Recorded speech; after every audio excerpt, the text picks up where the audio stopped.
Hello, everyone. Welcome back to the Scaling Expertise Podcast. Thank you for joining me for another fantastic episode where we talk about scaling our expertise and talk about other experts who have both scaled their business and can help you scale your business. So this week, I am joined by Suzanne Tulien with Brand Ascension to talk about branding. And so very excited to dig into the conversation. But before we get going with that, Suzanne, would you please introduce yourself to the audience? Hi, everyone. I'm Suzanne Tulien, just like Erin said correctly, Tulien. I am what I call a brand clarity expert. And that means that I help companies identify and define who they are as a brand so that they can identify that value position, walk the talk, and deliver on their promise to become who they want to be known for. That is fantastic. Before we started recording, we talked about personal brand versus the business's brand. And so I'd love to have you explain the difference and why it's important.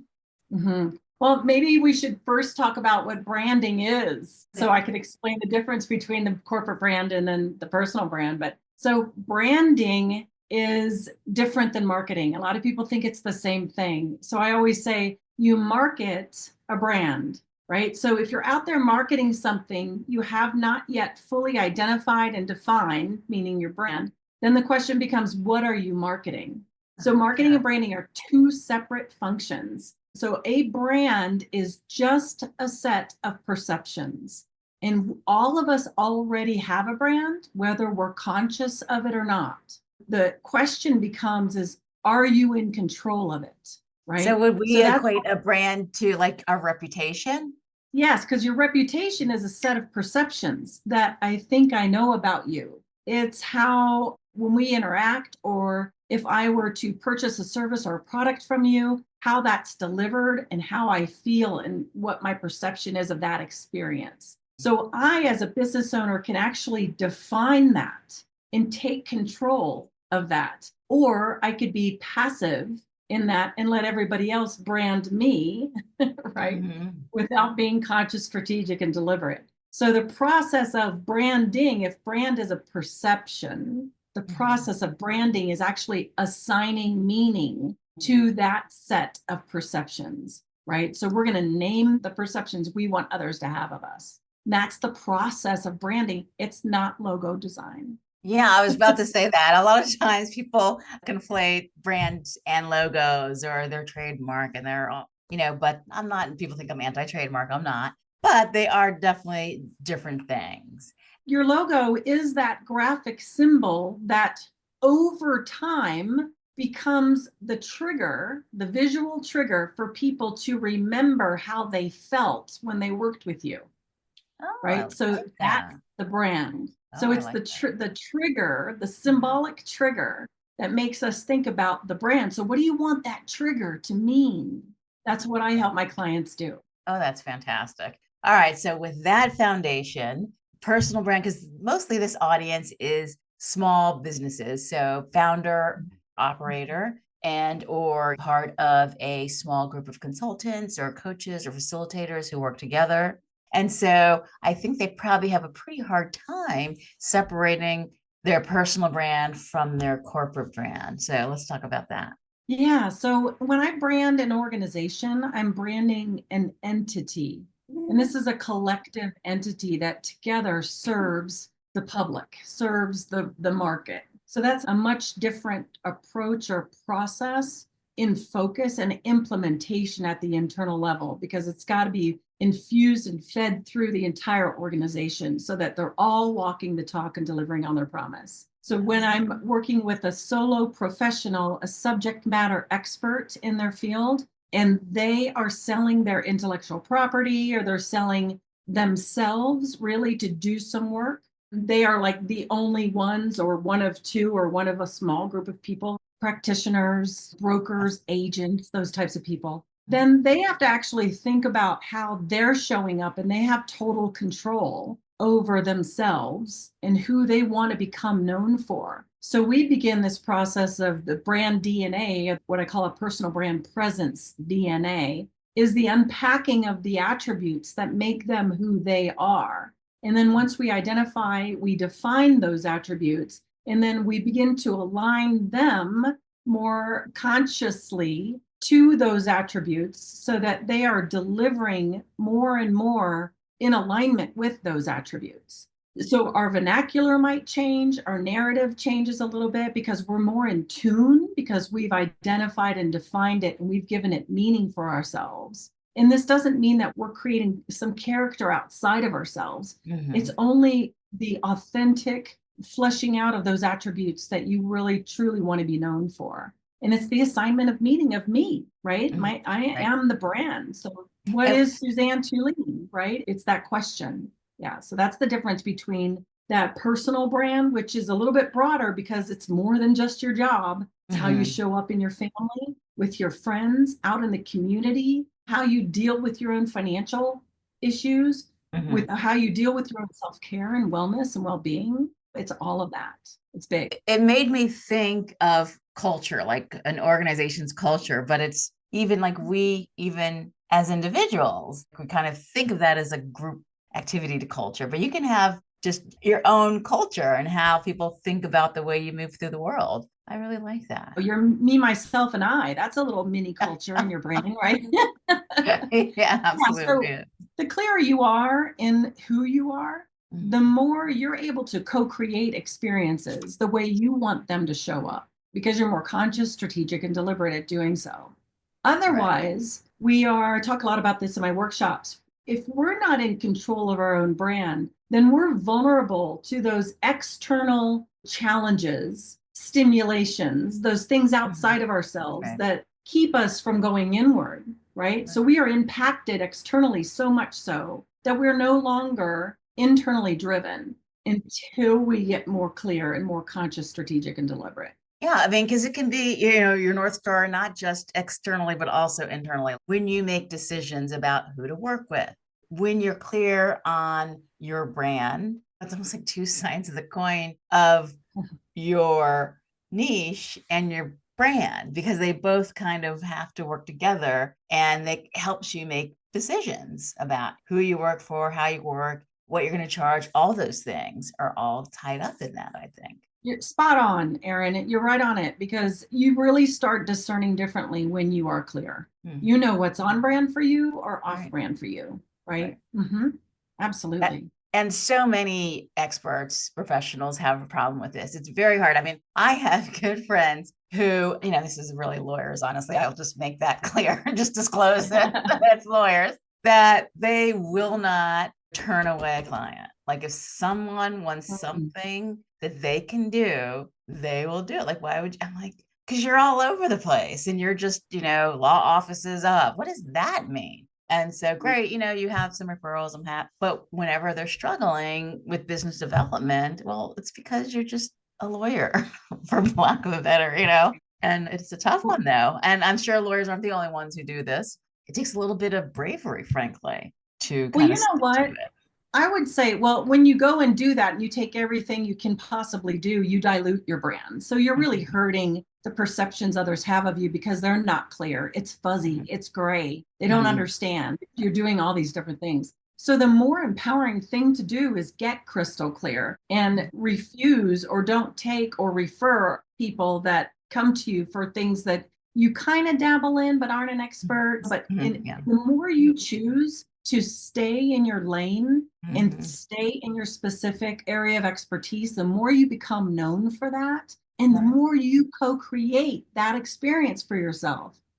It works that way. It's amazing how it works that way. But you have to trust the process. Yes, absolutely. And it might be a process. Not everyone, comes out of the womb, so to speak, and knows exactly who we're talking to and how, And for me, it has absolutely been a process. Talking about intellectual capital and everyone's eyes glossed over, like, what? And then, okay, who am I talking to? What do they care about? Let's start using the language that they use, talk about the things that they care about, not the things that I care about, which I think they should, but I think about it a little bit differently than I do. So tell me how you help clients. I mean, this is the Scaling Expertise podcast, of course. So we want to talk about like how you work with your clients to help them scale. I would say that the more clear you are, the more targeted your market is, the more open their ears become because they're hearing relevancy as to what you can solve their problem or how you can solve their problem. Niching is really, people think that you got to do more things in order to scale, but seriously, the more you niche,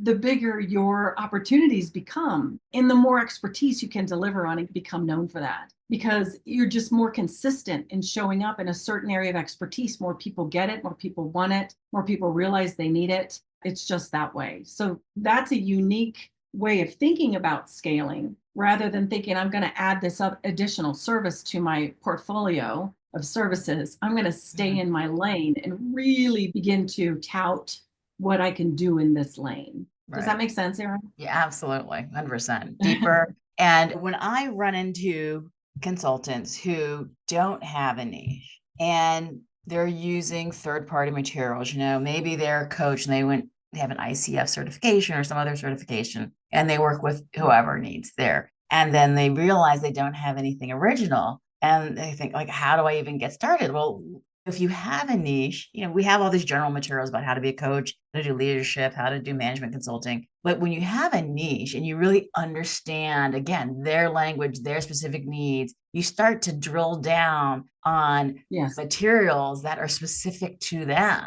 That's where the original material, that's where your brand comes in. That's where you having intellectual property that you can protect and scale with comes in. So it all is one of the same kind of circle there. And just a quick example for that, I have a client, a coaching client who is a leadership coach, like what you're talking about, and she has a lot of tools. She's been certified in so many different ways that she can actually approach and deliver her services to her clients. And when she went through my program just recently, we drilled down to a key point that is core to who she is, which is the simple word called joy.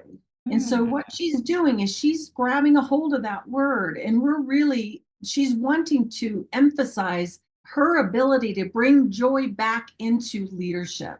Oh, wonderful. And so we're tapping into these people that are sensing leadership is becoming such a pain, or it's becoming so frustrating or cumbersome or heavy, right? That they don't have joy in it anymore. So she's like niched in a niche. She's niched in leadership. And then in that space, we're talking about joy.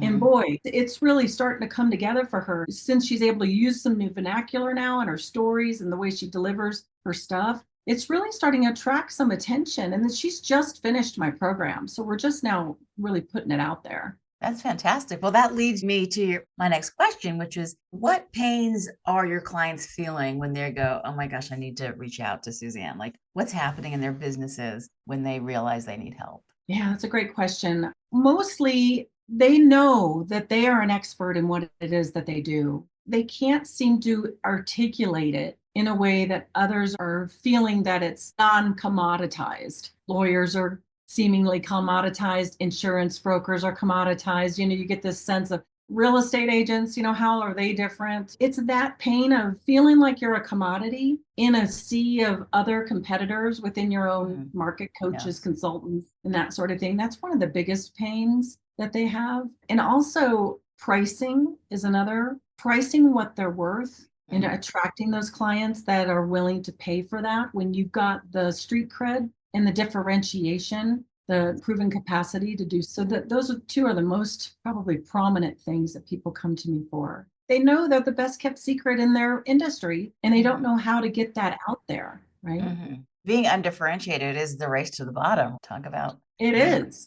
not being able to price what you're worth and everything. All right, well, let's turn to your business now. And so how have you built scale into your business? Well, I am a speaker and trainer. I actually train speaker brands. So I love getting myself out there and talk about scaling. I'm not talking to, in a networking environment, I'm talking to one or two or three people at a time, maybe in a small circle. But when I'm on big stages, I'm talking to 500, 1,000 people at a time. So that's one of the best ways to scale your expertise and become known as that industry expert on stage. So if you're not speaking now, you should consider it for sure, even if it's just hosting workshops. doing smaller 2-hour workshops. And then after that, they can buy more, so to speak. So speaking is definitely one thing I like to promote. And I get most of my coaching clients into speaking or training. I'm a certified trainer, so I create what I call trainer-minded speakers so that Oh, they're okay. infusing trainer techniques into their speaking delivery. And that's what guarantees and ensures that people are getting the information. It's it being infused into their hearts and minds so that they take action. So important. I was invited to speak to a group of the facilitators, and I'm not a facilitator. And the process that I went through with them, it's like, wow, this is completely different than what I had done before. I get up and I say my spiel and whatever. And like, wow, what a difference it is when you know how to be a trainer slash facilitator. It is a very Yes, different experience. And so I have distinctive for tons of sure. respect for that. And So they say so, that, the more you speak, the more you speak. And so it's just getting there little by little, then a little mhm, bit more, then a little bit more, because people who see you speak want you to speak at their event, and then mhm, they know somebody, and then they have you speak at their event. It gets bigger and bigger and bigger. So that's a great way to scale. absolutely. To experience. And all I have the, a few other things that I do. oh, please. I've written 3 books. There's 2 right there, but Mhm. scaling through being author and Yes. really documenting your area of expertise is key. You've probably Yes. talked about that in terms of scaling before, but it's a great credential card. You don't make a ton of money on books unless you're like a signed author from Right. major publishing house. But I tell you what, people are interested after they hear you speak after 20 minutes or so, 30 minutes, 2-hour workshop, and they Mhm. want your information. And then Right. they want to buy it for their friends or their colleagues and that sort of thing. So that's a great way to get your information out there. Yes. So you have not used the words intellectual property, but everything that you have mentioned that you use to Yes, scale your business is all intellectual property. Your it speeches, is. your workshops, your book, your training materials, all these things are intellectual property. And so, how do you think about it explicitly as intellectual property? Or you just think about it as just getting my expertise out there? Like, I love to hear about how non lawyers think about their intellectual property. No, I'm actually very protective of my intellectual property, and Mhm. because that's how I make a living. So that I charge hourly for consultations and coaching sessions. I'm not really delivering them anything other than conversation, ideas, and being a thought partner for Mhm. these people. So I have to be able to charge for that qualitative, uniquely experienced conversation for Mhm. them to glean from and learn from and take it and action it, basically. Mhm. My books are definitely, copyrighted because they're copyrighted. Yes. And I also have an online course Okay. for both the business brand DNA program as well as the personal brand clarity program. So Okay. that's, protect that as well as I can possibly protect it. And Mhm. I actually don't give anybody my slides. That's Oh, how protected I am. I spend hours in designing my programs, and mhm. I'm happy to hand out a worksheet for the Mhm. workshop, but Mhm. I never get my slides out. It's my audience's job to pay attention, right? And Mhm. I help them pay attention through my techniques and my delivery, but they get that worksheet for a reason. That's what they get to take home Got and it. take any Mhm. notes that they want, but nobody Mhm. gets my slide. Yeah. I get that question a lot from people who they have clients who want to record them and have all the materials and be able to do whatever they want to with them, frankly, put them on an intranet or train other cohorts with it. And a lot of people feel hesitant to say no. I mean, you have a corporate client who's Right, they paying you do. some money, but it's really important that we continue to control those materials and that if they want to continue to use them, they need to come back to you and for you to get paid for that. So that is a big part Absolutely. of what I help my clients with as well. Well, So, good for you. Great. yeah, I mean, hopefully people, big part of my job is education, frankly, because most people, I am being paid for my time. So what else can I expect? Well, a lot more because you created this intellectual property that is yours. That is an asset. If you Right, take someone on right. a taxi ride, you'd expect to own the taxi afterwards. Like you just get your ride and then you pay me and get out. It's my car. So it's the same thing with our intellectual property. It's just as real. It's a real asset. It's real. And so making sure we are protecting it the same way we would protect physical assets we can hold in our hands. So What amazes me a lot is that I can sell my book for 20 bucks on Amazon, let's just say. People will pay in the thousands to get me to come out and teach what's in the book, right? yes. It's like, really, I can only sell my book for 20 bucks. Exactly. It's all in that IP. So you did mention your workshops. Tell me, was there something new happening? Anything that where you'd like to steer the audience to find out more about you or to work with you? Well, I think the most exciting thing for the solo professional, the subject matter expert in who is the brand of their business, the best thing for them to do and look at is probably the online course. You can do a live coaching package attached to that or just the course itself. And it's very reasonable. And it's something that will really, I think, inspire them to get to know themselves even better and know what they can step into and really become more of, so that people recognize and create the correct perceptions that they want to be known for. So it's called personalbrandpresence.com is where they can go check out the landing page and read a bit more about it. But the coaching package is great because I like to coach in between the modules as they get through the modules. So we're sure that they're fleshing out the exercises correctly and can move to the next one with the most honed outputs possible. And they get crystal clear and have a lot of aha moments. And they get super excited about moving forward and with this new kind of consciousness of who they are and what they can bring to the table that creates competitive advantage. Oh, fantastic. We'll have that in the show notes. And thank you so much. This has been really wonderful conversation. I know the audience got a lot out of it. Everyone, please make sure you check out personalpresence.com. Did I get that right? Personalbrandpresence.com. There we go. It's the landing page for the course. My company is brandascension.com. Perfect. Thank you. And again, that will be in the show notes. Thank you again, Suzanne, for joining us today. Thank you, Erin. And, great to chat with you. Yeah, thank you so much.